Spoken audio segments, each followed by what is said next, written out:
Is Bitcoin risky? So in my last video, I was talking about some of the risk associated with specific companies, how a company could get hacked or come under some sort of government regulation in the country in which they're doing business. What's fascinating about the Bitcoin space, you're not, because of its international ability to, borderless transactions basically, you're not limited to just doing business with a country in the US. You can oftentimes easily do business with other cryptocurrency countries and cryptocurrency companies in other countries. But there's still going to be that company in that country is still going to fall in the jurisdiction of the laws in their countries.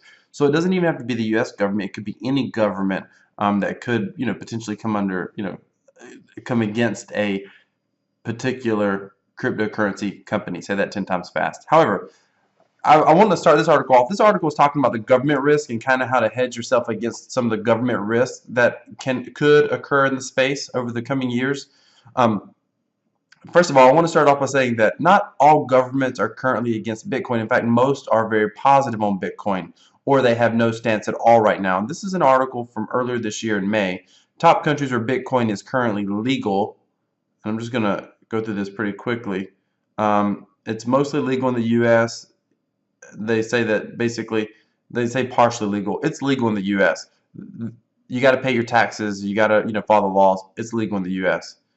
Bitcoin is legal in Canada, Australia it's legal, Belgium, Cyprus, the UK, Switzerland, Italy, Netherlands, France, Singapore, Japan, Israel. They don't have mentioned North Korea.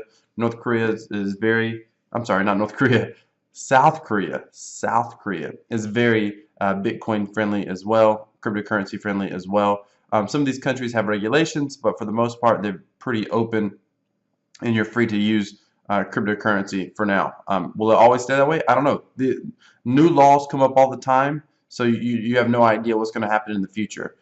However, people always say, yes, but a government can't shut down Bitcoin. And again, I'm going to repeat this. It cannot shut down the use of me sending Bitcoin online to somebody else. What they can shut down and make very difficult is converting it from Bitcoin to a usable legal tender. In other words, a US dollar here in the US. They can make that process extremely difficult. And I talked about that in the previous video in the poker market. So in the poker world, the US government basically went after the online poker industry. It's not illegal for a citizen, there are no federal laws preventing a citizen. There are state laws in certain states, but there are no federal laws preventing a citizen from playing poker online.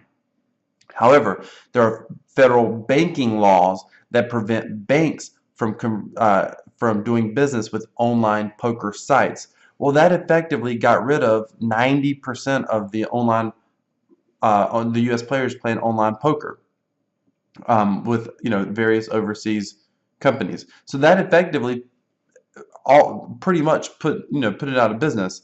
So the same thing would happen to cryptocurrency. If that sort of regulation occurred, this $7,000 price point, the demand for Bitcoin is going to drop drastically, most likely, is my guess. So there are some risks there associated from the governments. And let's look at what governments have done.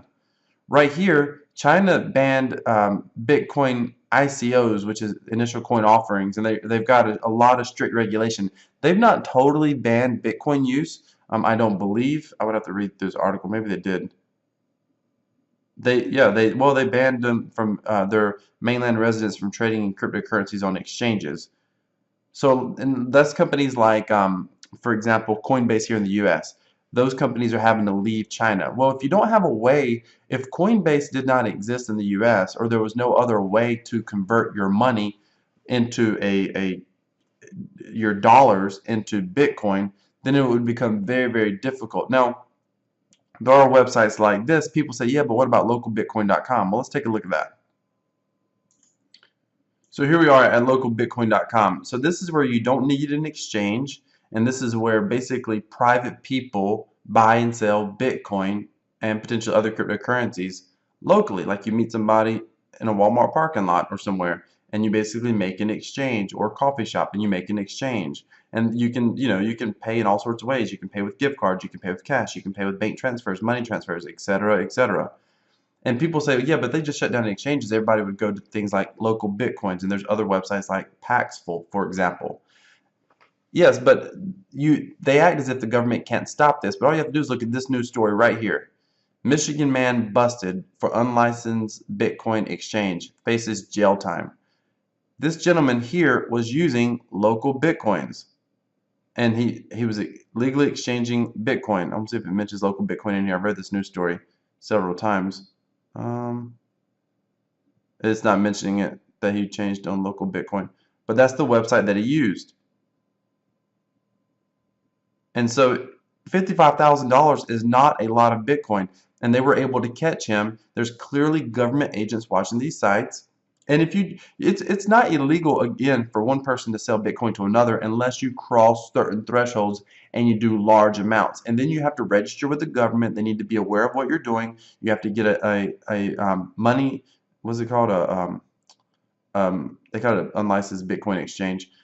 But there's like money transfer services that is what your money transfer service, and you have to get licensed for that, et cetera, et cetera. So the government could potentially make it very difficult to use Bitcoin. Now, here's my analysis of what I think is going to happen. I do think at some point the government is going to crack down in some way in the cryptocurrency space, or at least attempt to. And the governments are very inconsistent. So they're just inconsistent. They say that they, for example, consider Bitcoin currently a digital asset, not any sort of legal tender, not any sort of financial instrument per se. It's just a digital asset, not like they don't consider it a currency. It's a digital asset, which is pretty awesome and creates some pretty favorable tax laws in our favor. However, it doesn't mean that they can't change their classification. And they use the IRS a lot, but since when does the IRS go after digital assets? So the governments haven't quite figured out how to wrap their brain around this. I believe many in government will eventually fight against it, but long term, I believe it's going to prevail because it's so difficult to stop. And I believe that, it's kind of like prohibition. The more the government tries to squeeze something that people feel like should be their right, the more people tend to rebel against it. So I believe long term, Bitcoin and cryptocurrency is going to prevail. However, that does not mean there are not risks associated with being in this space, financial risk particularly. What is the markets going to do if the government starts? I mean, if the government announced tomorrow they're going to shut down the U.S. government, which is one of the larger Bitcoin marketplaces, is the U.S. citizens. So if the U.S. government puts guidance out and says, hey, we're no longer going to allow banks or cryptocurrency exchanges to exist in the U.S., what would that do to the market? What would tank? What would I do with my Bitcoin? I would just hold on to them and hope for a turnaround. And the key to that is being diversified. Listen, I love this space, and I believe this space gives us so much potential to become extremely wealthy by being early adopters. And I think everybody should get into this space and learn about this space. However, don't put all of your eggs in one basket. Invest in real estate. Invest in gold and silver. Put your money in your retirement account. Don't take money out of your retirement account 401k and dump it all into Bitcoin. Don't do that. Stay diversified. I put a little bit of money every single month in this space, and then I earn money from this space and I reinvest that back in this space. I don't pull a lot of my investment money out of here because I don't need to live on it. I leave my income here just to grow. The future of Bitcoin, the long-term future of Bitcoin, I think is insanely bright, and I'm insanely optimistic. But that does not mean that there could not be some rough rides and some, bumps in the road ahead. So diversify, diversify, diversify. That's the name of the game. And I will discuss that more in another video as well on how to diversify inside the cryptocurrency space. But with that being said, ladies and gentlemen, stay tuned. I'm going to be putting out a video where I'll start talking about how to secure your Bitcoin and how to prevent hackers from getting access to your Bitcoin. What can you do? How do you protect that? That's coming up in part 4 of this video. So click subscribe if you haven't subscribed. Click the notification icon down below. Stay tuned. Thanks for watching.